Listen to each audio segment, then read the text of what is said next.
बहुत समय पहले की बात है। एक राजा को किसी ने गिफ्ट में दो बाज दिए।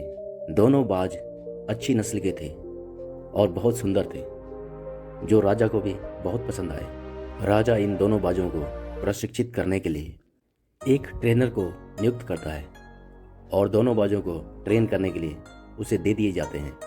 कुछ दिन बीतने के बाद राजा उन दोनों बाजों को देखने के लिए पहुंचता है।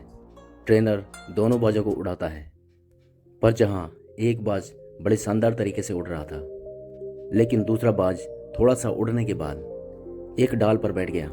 राजा ने ट्रेनर से पूछा कि ये बाज क्यों नहीं उड़ रहा है। तो उसने कहा, हुजूर, इस बाज के साथ शुरू से ही यही समस्या है। वो इस डाल को छोड़ना ही नहीं चाहता।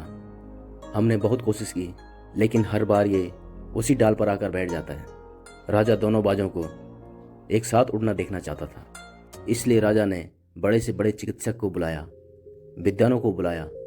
सभी ने उस बाज को उड़ाने का बहुत प्रयास किया, लेकिन कई दिन बीत जाने के बाद भी वो बाज थोड़ा सा उड़ता और फिर उसी डाल पर बैठ जाता। फिर एक दिन राजा ने देखा कि उसके दोनों बाज उड़ रहे हैं। उसे अपनी आंखों पर विश्वास नहीं हुआ। उन्होंने तुरंत उस व्यक्ति को बुलाने को कहा जिसने ये कारनामा कर दिखाया था।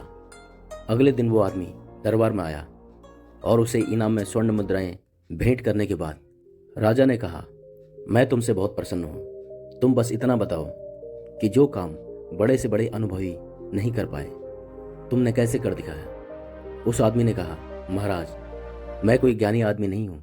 मैं तो एक साधारण सा किसान हूँ। मैंने तो सिर्फ उस डाल को काट दिया जिस डाल पर बैठने का बाज आदी हो चुका था। थोड़ी देर उस डाल पर बैठने के लिए वो पेड़ के आसपास घूम रहा था, लेकिन जब वो डाल ही नहीं रही तो ये भी अपने साथी के साथ ऊंचाई पर उड़ने लगा। दोस्तों, अगर आप अपनी ज़िंदगी में आगे बढ़ना चाहते हैं तो सबसे पहले आपको कंफर्ट जोन से बाहर निकलना होगा।